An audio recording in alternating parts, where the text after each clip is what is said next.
자, 오늘은 주제 11번 두 번째 단원 살인 세력의 붕당 형성에 대한 내용을 보도록 할게요. 지난 시간에 우리가 살인이라는 세력을 배웠잖아요. 이들은 조선 건국에 반대해서 지방에서 성리학 공부했던 사람들, 그러다가 점차 중앙 정치에 진출하게 되면서 훈구파들의 비리를 막 까대니까 훈구파들이 열받아 가지고 화를 내겠죠. 그래서 살인파들이 화를 당했던 사화가 4번이나 일어났지만, 그럼에도 불구하고 사전오기라는 말 있잖아요. 그랬듯이 살인파들은 결국 오뚜기처럼 다시 일어나서 결국 조선의 정치 세력이 되어 조선을 끝까지 이끌어갔던 세력이 되는 거예요. 그러면 이들이 이렇게 세력을 유지할 수 있었던 핵심적인 기반 두 가지를 얘기해 봐라 라고 하면 바로 서원과 향약 때문이라고 보시면 돼요. 그래서 오늘 서원과 향약에 대한 개념 한번 공부해 보고요. 그리고 붕당이라는 것이 무엇인가? 붕당, 뭐 붕신당이겠니? 아니죠. 자, 이 붕자가 어떤 붕자인지 이따 한번 같이 알아보도록 할게요. 먼저 서원. 자, 이 서원은요, 살림 세력들이 지방에서 열심히 성리학 공부했잖아. 그래서 공부하려고 만든 그러한 학교와 같은 곳이에요. 그래서 가장 중요한 거는 교육을 담당했다. 한마디로 학교다. 근데 이때 당시 성리학자들, 이 지방의 살인파들은 조상님들 중에서 자기네들이 가장 따르고 싶은 롤 모델 유학자 한 명을 정해요.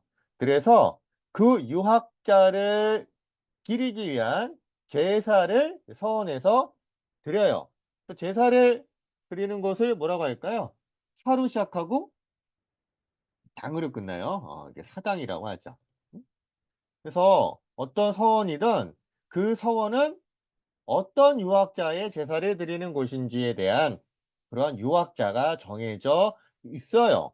우리 1,000원짜리 지폐 보면 어떤 분이 계시니? 요 밑에 또 나오는데 태계 이황이 있죠.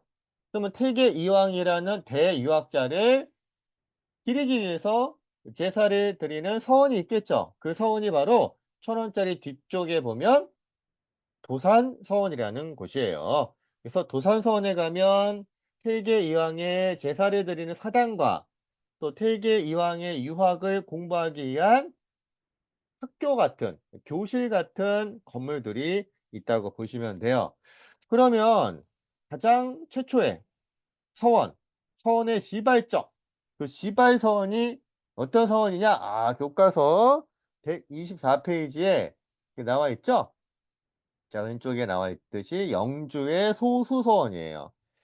자, 중종 때 주세붕이라는 사람이 백운동에다가 서원을 만들었는데, 명종 때 이 명종 임금이 야, 니네 열심히 또 성리학 공부하고 또 제사 드리고 야, 니네 열심히 하네? 그러면 내가 너희들한테 현판, 간판 같은 거예요. 이거를 직접 서원 이름을 적어서 보내줄게 해서 소수라는 간판을 써가지고 이 백운동에다가 명종 임금이 보내요. 요거를 사액받았다라고 이야기해. 사액받았다. 이걸 사액서원이라고 하는데 한마디로 국가로부터 인정받은 서원이다라고 보시면 돼요. 자, 그러면 이렇게 많은 서원들이 세워지고 그러면서 결국 각 지방의 살인파들이 서원을 바탕으로 세력을 더 끈끈하게 뭉치고 유지하고 강화해 갈 수 있었던 거예요. 세력이 유지되려면 일단 뭉쳐야 돼. 어떤 아지트가 있어야 돼요. 그래서 지방 살인파들의 어떻게 보면 아지트 같은 것들이 바로 서원이다라고 보시면 돼요. 그래서 이제 여기저기에 막 서원이 생겨. 그래서 이 서원에서 열심히 공부도 하고요.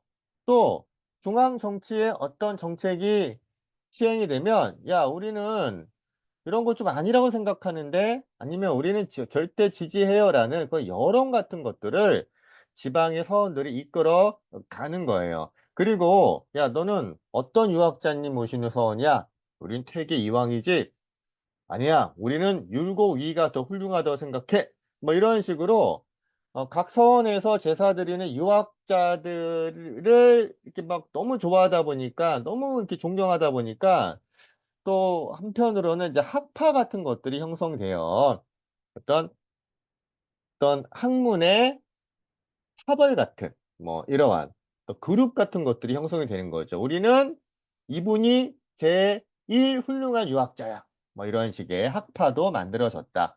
근데 이런 것들이 어찌 됐든 성리학 발달에는 크게 기여하는 거죠. 그래서 이왕과 이이 같은 이러한 대유학자들이 서원이 확대되면서 결국 더 이 살인파들의 세력을 강화해 나가는 데 일조하게 돼요. 자 그러면 어쨌든 이 서원의 확대가 살인 세력을 강화하는 데 크게 기여했다라고 한다면 또 한 가지 향약의 보급 이것도 굉장히 중요해요. 향약이라는 거는 말 그대로 뭐라고 이해하시면 될까요? 향. 향이 뭐야 향. 향은 보통 지방을 의미해요. 지방, 고향, 시골. 자 지방. 그러면 약이라는 건 뭘까? 약. 약. 먹는 약이야? 아니죠? 규약이라고 보시면 돼요. 규약. 뭐 예를 들면 뭐 규칙. 우리 지방의 규칙을 의미하는 거예요. 이걸 누가 만들어? 지방의 살인파들이 만드는 거예요. 그 지방에 아주 덕망 높은 아주 학식이 뛰어난 유학자들이 "야 우리 지방은 이런 거 지키자. 우리 마을의 전통이야. 우리 마을에선 요거 안 지키잖아? 그러면 아주 쌍놈 새끼가 되는 거예요. 아주 쓰레기가 되는 거예요. 그래서 각 지방마다 살인 세력들이 어떤 전통과 성리학적인 유교 윤리를 결합해서 향약을 만들었다고 하는데 자 어떤 전통이냐면 우리나라 사람들만의 어떤 정을 느낄 수 있는 전통이에요. 다른 나라 사람들은 이해 못하는 우리나라 사람들만 이런 것들을 대단히 중요하게 생각해요. 그게 뭐냐면 어떤 전통이냐면 상부상조예요. 서로 뭐 하자는 얘기야. 돕자. 어떤 사람이 큰 어려움을 겪고 있는데 그거를 그냥 모른 척하고 안 도와주는 거는 "이건 쓰레기다." 라고 하는 거죠. 특히 우리나라 사람들이 이런 이웃에 대한 정 뭔가 이웃이 어려움을 겪으면 내가 발벗고 도와주는 이거 우리 전 세계 1등 아니야. 이게 그냥 생긴 게 아니라 조선 시대의 살인파들이 향약을 만들 때 이 상부상조의 전통을 향약으로 만든 거예요. 그러니까 돕지 않으면 쌩까면 얘는 어떻게 돼? 벌 받는 거죠. 여러분들 우리 반 교실에서도 누가 어려움을 겪고 있는데 안 도와줘. 그러면 욕먹고 마는 게 아니라 규칙을 정해서 "야 안 도와주는 애들 있으면 운동장 10 바퀴 뛰어오기." 뭐 이런 식으로 향약 그 지방 단의 자치 규약을 만들 수 있는 거죠. 그래서 이렇게 상부상조의 전통과 성리학적인 유교윤리, 유교, 유교윤리를 대표하는 것들이 이제 부모님에 대한 효 뭐라는 게 있잖아요. 그다음에 각 위치에 맞는 지위에 맞는 역할 뭐 이러한 유교적인 윤리를 또 안 지키면 안 된다는 거죠. 그래서 이런 것들이 결합해서 만든 게 뭐야? 향약이에요. 그래서 향약을 누가 만들어? 지방의 살인파들이 만들다 보니까 살인파들이 만든 향약을 또 안 지키면 벌 받잖아요. 하나의 법이 되는 거잖아. 그러니까 당연히 지방의 법과 같은 향약을 살인파가 만들었기 때문에 향촌 사회의 주도권을 누가 장악했다? 살인파가 장악했다. 이렇게 살인파들이 장악해 갔던 거예요. 자 이거는 처음에 조광조라는 우리 중종 때 앞으로 읽거나 뒤로 읽거나 기묘한 이름의 조광조, 기묘사와 관련된 조광조 때 처음으로 이것이 중국에서부터 들여와서 번역이 되어 소개가 된 이후 퇴계 이황과 율곡 이가 가장 적극적으로 향촌에 향약을 보급해 갔던 거예요. 자, 그러면 이 향약, 이때 당시 향약이 어떠한 내용을 담고 있는지 우리 교과서 124페이지 한번 볼까요? 자료 1번에는 해주 향약이라고 있는데 해주 향약을 바로 이게 누가 만든 거냐면 요거는 율곡이가 만든 거예요.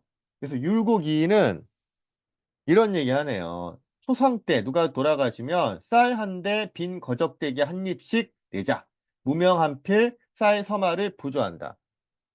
우리나라 사람들 다른 건 몰라도 누가 돌아가셨다. 그러면 그냥 빈손으로 가지 않잖아요. 갈 때 조의금 같은 거 네, 주잖아요. 내가 아무리 힘들어도 이거는 내가 하잖아요.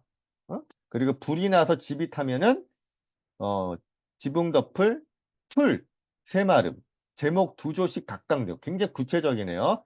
또 힘이 센 종 한 사람을 보내래요. 그 집 짓는 일 돕게 한다. 야, 어? 우리나라 어떤 지역이 재난을 겪으면 가장 그 많은 적극적인 그러한 도움을 주는 민족이 우리 민족이잖아요. 이런 것들이 조선시대 향약에서도 그대로 역사적으로 우리가 여기서부터 확인해 볼 수 있는 거고요. 그 다음에 예한 향약의 처벌 대상. 이 예한 향약은 이제 율곡이가 아니라 퇴계 이항이 만든 향약이에요. 여기 보면 부모에게 순종하지 않아. 형제가 싸워. 집안의 기율이 어지럽혀. 고을 어른을 막 무시해. 업신여겨. 염치 없이 양반의 기풍을 더럽혀. 남이 어려움을 처했는데 도우지 않아. 이런 자들은 뭐한다? 처벌한다. 그러니까 한마디로 상부상조의 전통 양식과 유교 윤리를 지키지 않으면 어떻게? 처벌하는 거예요. 욕먹고 마는 게 아니에요. 이때 당시에는. 여러분들 부모님께 막 바득바득 막 대들고 형제끼리 싸우면 곤장 맞는 거야. 이런 향약이 있었기 때문에. 자, 그럼 다시 학습지. 살림 세력의 집권과 붕당 형성 이제 마지막 요 내용 보도록 할게요. 이제 드디어 살인들이 방금 봤던 서원과 향약을 통해서 세력을 유지해 갔다고 했죠? 그래서 이걸 통해서 집권을 한 거예요. 권력을 잡은 거예요. 그래서 7번 살림 세력의 기반은 서원과 향약, 서원을 적어두고요. 이때 이제 결국 선조 때부터 살인들이 중앙 진출해서 주도권을 장악하기 시작을 했다. 자, 근데 문제가 있어요. 살인파들은 지방 세력들이다 보니까 전국에서 다 오네. 경상도에서도 오고 전라도, 충청도 또 서울, 경기에서도 오고 막 온단 말이야. 그 시골에서 서울에 왔는데 보니까 제 우리말 쓰네? 우리 사투리 쓰네? 뭔가 친근감이 있잖아. 그러면서 "야, 너 어느 서원 나왔어?" "나 도산 서원 나왔는데?" "야, 너 언제 졸업했어?" 막 이런 식으로 같은 서원이고 같은 지역이면 금방 친숙해지면서 친구가 되잖아요. 그래서 "야, 우리 정치도 같이 하자. 같은 당을 만들자." 해서 만든 게 붕당이에요. 그래서 붕당이라는 이 붕이라는 건요. 어떤 의미일까요? 붕은 친구를 의미하죠, 친구. 붕호유신, 친구끼리 믿음이 있어야 된다라는 그 고사성어가 있잖아요. 그래서 친구끼리 살인파들이 만든 게 이제 붕당이다 라고 보시면 돼요. 그래서 같은 학파, 또 같은 지역, 같은 서원, 뭐 이러한 연고가 있는 사람들끼리 이제 당을 만든 거죠. 그러다 보니까 우리 당, 너네 당, 그 당이 여러 개 생긴단 말이야. 그러면서 가장 먼저 동인과 서인, 동인당, 서인당 이렇게 동서로 분화가 되는데 이 동서 분화로 이 붕당이 나뉘어진 그 시발점은 자, 어떤 관직의 임명 문제 때문이에요. 자, 이 관직 되게 중요한데 이게 뭐라고 하냐면 2조의 전랑직이에요. 그래서 2조 전랑이라고 해요. 자, 그럼 2조 전랑이라는 관직은 도대체 어떤 관직이길래 살인파들이 이거를 서로 차지하려고 하다가 동인과 서인으로 나뉘었느냐? 이거 적어주세요. 이거 뭐냐면 3사, 언간직이었던 3사의 관리 추천권 이렇게 요거 핵심적인 요것만 일단은 기억해 주시면 좋을 것 같아요. 3사는 언간직이기 때문에 이 자리를 누가 갖느냐에 따라서 우리 당이 죽느냐 사느냐가 결정이 되는 거예요. 우리 당 사람이 3사의 관리를 추천할 수 있는 2조 전랑의 직책을 갖고 있다?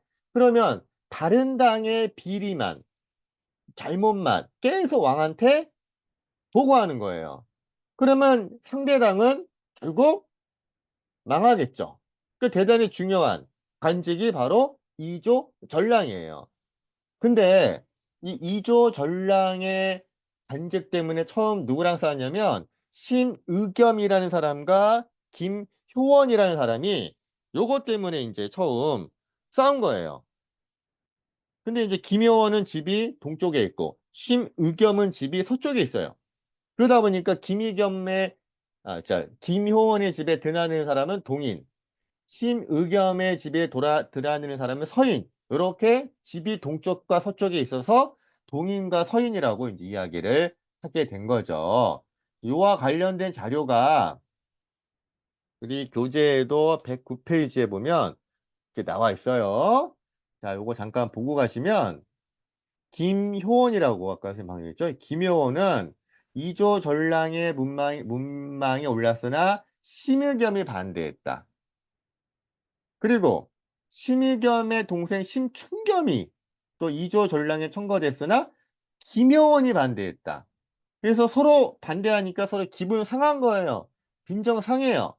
이때부터 김효원과 심의겸이 싸우는 거예요. 나는 심의겸이랑 친할래. 그래서 심의겸의 집은 서쪽에 있기 때문에 서인. 나는 김효원이랑 친할래. 그러면 김효원의 집은 동쪽에 있어서 동인. 이렇게 부르게 됐다는 얘기죠. 그래서 이렇게 붕당이 서로 형성이 되고 나뉘는 이런 일들이 벌어지게 되었다. 전부 다 살인파들이 권력을 잡으면서 이런 일이 벌어진 거예요. 그래서 오른쪽에 또 이런 정리된 내용이 나오네요. 살인파들은 4번의 사활을 겪었지만 자, 2가지 뭐하고 뭘 통해서 다시 살아났다? 서원과 향약을 통해서 살아났다. 그런데 문제는 어떤 문제? 어 2조 전랑의 임명 문제 때문에 갈등이 생겼고 결국 붕당이 형성되어서 동인과 서인으로 나뉘었다. 그래서 이황과 조식 등의 제자들은 대부분 동인이 되고요. 이와 성원의 제자들은 대부분 서인이 되는 거예요. 그래서 우리 저번 시간에 살인파들을 배울 때 계보 배웠잖아요. 그래서 결국 조식과 이황은 영남아파 옆에 동인이 주로 동인이 되는 거고요. 이이와 성어는 기호학파라고도 하지만 서인이라고도 볼 수 있는 거죠. 영남학파는 지금의 영남 지역, 영남 지역이 어디예요? 지금의 경상도 지역이다 이렇게 보시면 돼요. 자, 기호학파의 그 기호라는 지방은 어딜까요? 여기는 주로 인제 경기라든지 충청, 호남 지방. 경기 지역, 호남 지역 여기를 이제 기호라고 하는 거예요.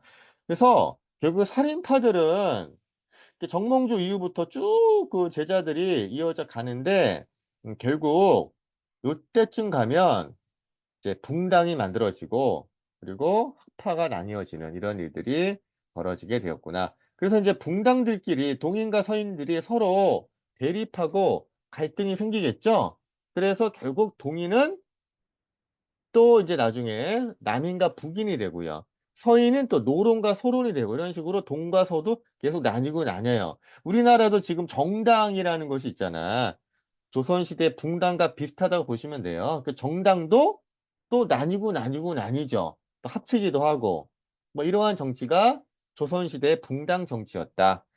이렇게 이해하시면 돼요. 붕당이라는 것은 나쁜 게 아니에요. 당이 하나만 있는 것이 나쁜 것이지 당이 여러 개 있으면서 서로 견제하고 균형을 이루는 이러한 붕당 정치는 동심 같은 정치가 아니라 아주 세련된 수준 높은 정치 형태였다. 이러한 붕당 정치를 조선시대에 살인파들이 집권하면서 붕당 정치를 하게 되었다라는 것까지 일단 보시고요. 그리고 방금 선생님이 얘기했던 붕당 정치는 처음에 동인과 서인으로 나뉘었다가 동인은 어떻게 된대요? 남과 북으로 또 나뉘어요. 남인과 북인으로. 왜 남인과 북인으로 나뉘냐면 광해군의 중립 외교 정책을 북인은 지지했거든.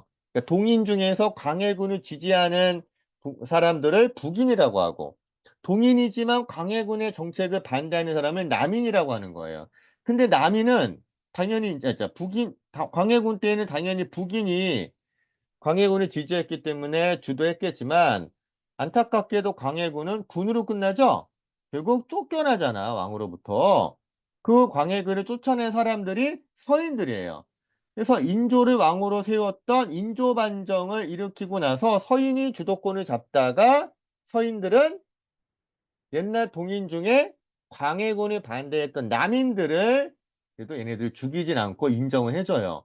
그래서 인조 이후에 잠시 서인과 남인들이 정치를 공동으로 운영하는 이러한 형태가 계속 이어가다가 결국은 또다시 서인 중에서 노론이 또 집권한 이러한 일들이 나타나는데 그러한 얘기는 또 다음 시간에 다음에 또 붕당의 전개 과정에 대해서 공부할 또 단원이 나올 거예요. 그때 알도록 하고 일단 오늘은 붕당 정치가 형성되었다. 살인파들이 집권하면서 나타났다. 처음엔 동과 서로 나뉘었다. 그 정도로만 이해하면 될 것 같아요. 자, 그래서 오늘 살인 세력의 붕당 형성 배웠고요. 서원과 향약 공당 정치 이런 거 배웠고요. 이런 내용 개념들 잘 이해하시고 문제 한번 이따 풀어보자. 오케이. 여기까지 끝.